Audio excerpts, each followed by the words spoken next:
Hello, everybody. Welcome back to the Tinmans channel. I'm your host, Jeffrey Tinman Taylor, and today I'm over by my movie shelf again because I got another movie haul assembled for you guys. But before I get into talking about each one of them, let me tell you where I got all these from. I picked them all up over at a used book and movie store called McKay's, which you probably heard me talk about in one of my previous movie hauls because I picked up some movies from there before. I decided to go back there with my family last weekend. I begged them to go because I figured they probably added some more new movies which I haven't seen before, and well, they did. So the first movie that I picked up was another Christopher Lee Dracula movie, and it's one I've been searching for, Dracula Prince of Darkness. I saw this movie on the shelf and I told my daddy, I said, oh my gosh, I found one finally. Like, I was ecstatic, but I won't yell at the store. And it's one of those see-through reflective discs.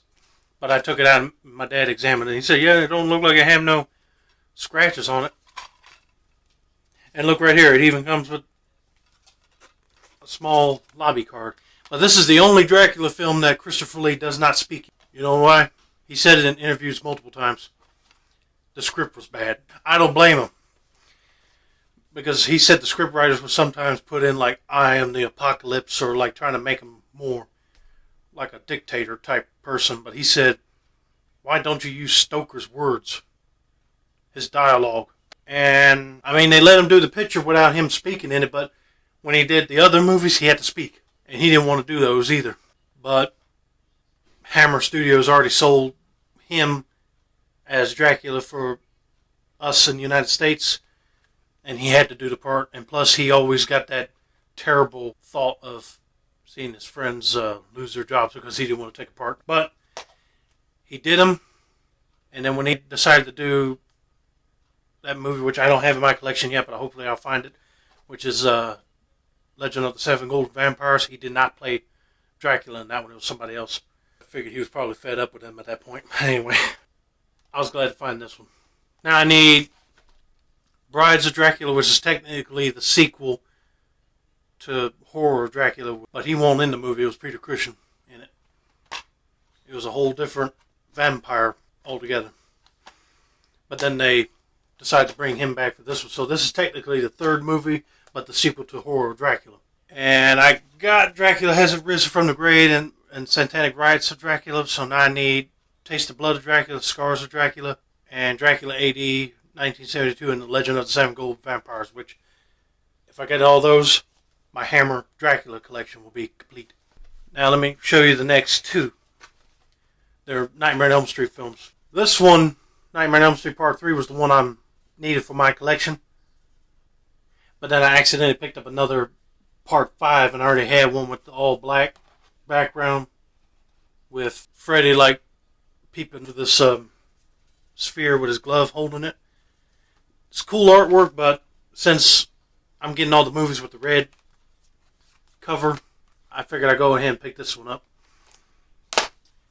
So my Nightmare on Elm Street movie collection is growing, so now I need Wes Craven's New Nightmare and the remake, but if I can find Freddy's Dead, the Final Nightmare with the red cover, then I'm set. Alright, here's a movie that crosses the lines between two genres. First one's Christmas, second one's horror. And let me read you what it says on the top first. Hordes of angry mothers couldn't keep it away from movie theaters, basically. And if you guys know what I'm talking about, it's the original Silent Night, Deadly Night. I saw this, I was like, yes! Now, they had Silent Night, Deadly Night Part 1 and 2 on a double feature disc, but I did not want that. I want it on separate disc. And they had Parts 3, 4, and 5 on Blu-ray. But I said, dang it. I wish they had the other ones on separate disc, then I could have bought them all in one night. But, hey, I'm glad to have this, and I'm already getting energized for hunting down the others. I was in shock to find out that back in 1984, when this was released, that parents were trying to ban this movie from theaters. I don't blame them because nobody don't want to see a killer Santa Claus, but hey, they had other killer Santa Claus movies before this one, like Christmas Evil, which I'm planning on trying to hunt down as well for my collection. I mean, that one didn't get banned. I mean, I don't know why they waited a little bit longer just to try to ban this one. I mean, this one I know is more gruesome than Christmas Evil or any other one before that, but I mean, really. But this one is the uncut and uncensored version, so you get to see a lot more gruesomer kill scenes in here. The box says right here that he's slashing through the snow looking for his prey. So if you've been naughty, you better watch out. This guy might come and get you. And I just made a short recently that they're making a remake of this film, so I can't wait to see that too when it comes out. That was a good segue because the next 3 films are regular Christmas, so no horror slasher type people in these films. The first one is called The Santa Incident. I remember seeing this film pop up on TV every now and then, where basically the government accidentally shot down Santa Claus because they thought he was an alien. I mean, like, are you kidding me? And basically, Santa falls out of his sleigh and he's kind of like in a daze, and these 2 kids help him try to get his sleigh back, but also he grabs a bunch of miscellaneous objects and he starts making toys rapidly to keep up on the quota, because I suppose when he's not at the North Pole that the elves couldn't manage building all the toys.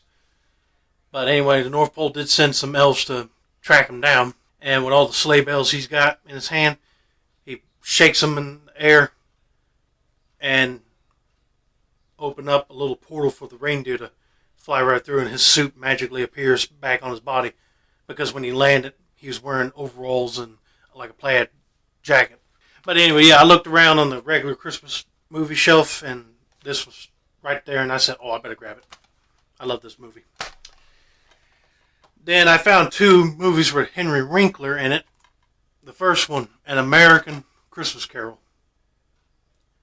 No, Henry Winkler's not playing Ebenezer Scrooge. He's playing some other character named Slade, who gets visited by the 3 ghosts, past, present, and future, and they take him on a late-night journey and reveal the bitter truths of his life to teach him the true meaning of Christmas. I haven't seen this movie, so I thought I'd go ahead and grab it.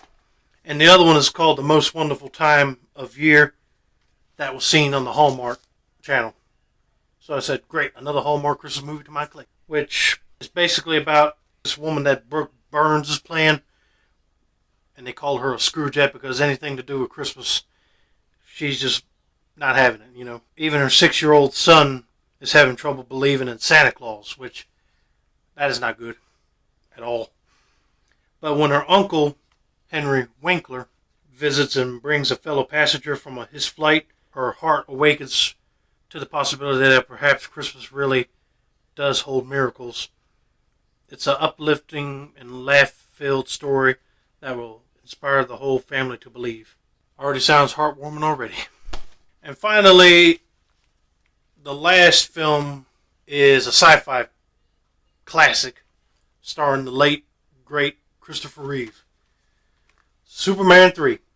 I was looking through the aisle that had the sci-fi fantasy movies on it, and I just looked through like A through Z. They had multiple copies of the movie, the first one, and then they had 2 copies of this one, but I didn't see like part 2, 4, or any other Superman movie, in fact, right there.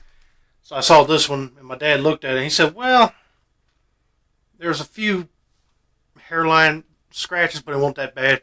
And then the other copy we picked up was really worse than this, so I just left that one there and got this one.